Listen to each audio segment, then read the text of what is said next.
আমি সম্বৰ্ধনা জনাবলৈ বা বিশেষ সন্মানেৰে সন্মানিত কৰিবলৈ মহিলা গগৈ বাইদেউক আমি আমন্ত্ৰণ কৰিছিলোঁ।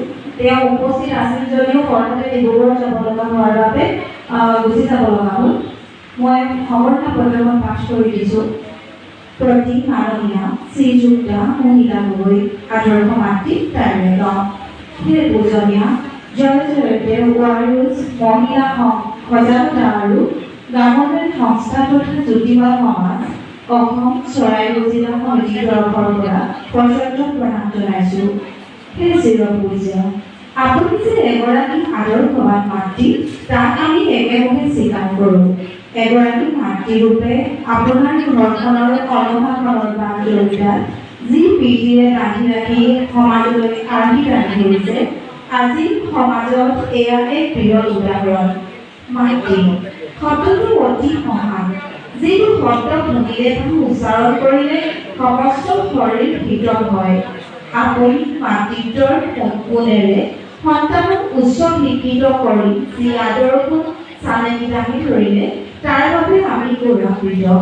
সাগৰৰ দৰে গভীৰ, আকাশৰ দৰে বিশাল অন্তৰৰ, ধৰণীৰ দৰে নিৰ্জীৱ আৰু স্নেহশীলা এনে এক মনোভাৱাপন্ন বাবে আপুনি সৰ্বজনৰ প্ৰিয়, সৰ্বজনৰ শ্ৰদ্ধাশীলা। ইয়াৰ উপৰি আপুনি সামাজিকভাৱে দায়বদ্ধ হৈ অঞ্চলটোৰ সামাজিক অনুষ্ঠানত সহযোগিতা আগবঢ়োৱাটো নৱপ্ৰজন্মৰ বাবে এক অনুপ্ৰেৰণাৰ উৎস। সমাজ উত্তৰণৰ এনেবোৰ গুণৰ বাবে আমি আপোনাৰ ওচৰত সদায় দায়বদ্ধ। আপোনাৰ আদৰ্শ নৱপ্ৰজন্মৰ বাবে হওক অনুকৰণীয়।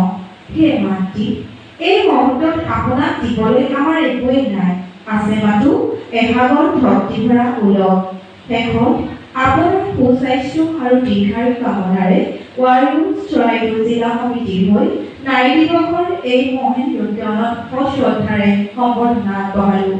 ইতি ভৱদীয় শ্ৰীযুক্তা ঋজুমণি গগৈ সভানেত্ৰী, শ্ৰীযুক্তা তৰু বৰা সম্পাদিকা চৰাইদেউ জিলা সমিতি হৈ উদযাপন সমিতি হৈ শ্ৰীমতী নিৰু গগৈ, শ্ৰীমতী কনকলতা বৰুৱা ফুকন। ধন্যবাদ।